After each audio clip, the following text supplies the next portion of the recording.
Hey guys, welcome back to Contest Prep University. I'm Joe Klemczewski with Adam Atkinson. We're still in our Your First Contest series, and we're going to talk about the different types of formats for shows. So we mentioned in the last episode discussing the differences between prejudging and finals that a traditionally judged show, prejudging in the morning, finals at night. Some shows actually have multiple days, so you could be on stage on a Friday morning and a Saturday morning, or you may be in a situation where you are live judge. So you have your prejudging, then they may prejudge another class after you, and then you're right back on stage for awards and even an overall posing situation. So Adam, you of course would know this ahead of time, so you have to make sure that your new clients are aware that, you know, hey, check this out, let me know how this is run. Is that something they typically have to dig for, or is it right front and center in show information from promoters?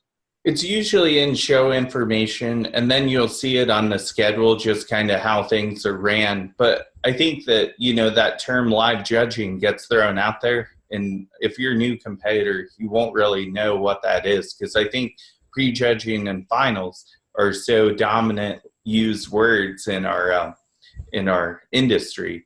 And I remember my last client that did live judging, I'm just so used to saying night show, and he's like, Adam, there is no night show. I'm like, I know it's live judging, but I said, when you go out 20 minutes later, which is night show, that is even if it's 10 in the morning. Yeah, that's going to be when you do your routine, which is usually at night show. But since this is live judging, you're basically going to, you know, get judged 20 minutes later, be right back out after the scores are tallied. And you know, this is relatively new the last couple of years, and I think I was one of the first people to do this maybe 7 or 8 years ago in the shows I promoted. But the reason people have gone to this in some formatting is just to make it easier for the competitor and the families and friends coming to see. So instead of expecting your friends and family to be there for 18 hours, you know, they kind of just block it. So we're going to do all men's bodybuilding here. So prejudging and finals together. Then we're moving on to the next division. So some of that's helpful. But again, you've got to know how the schedule is going to be handled, and then how that even affects your peaking strategy. So you've got to already have in line, you know, how long you anticipate between those times.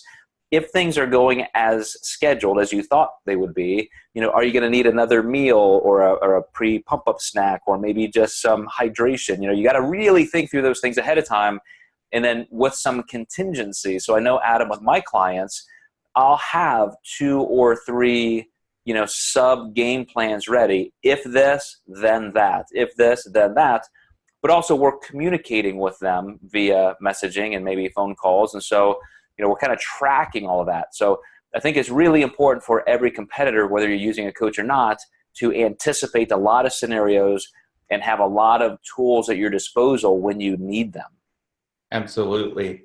Yeah, and just, you know, doing a 2-day show, there could be nothing more different than doing live judging. You know, it really makes a difference in how you even plan the loading for that peak week and everything, knowing that it's a 2-day contest versus a single day.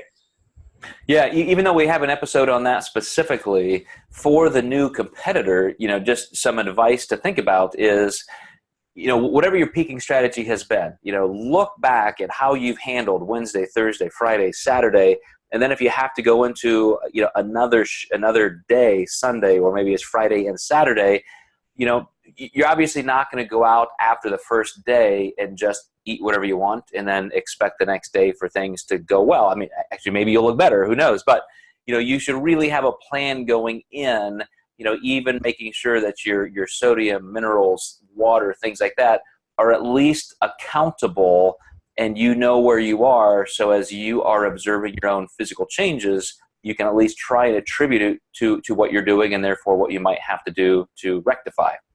Absolutely.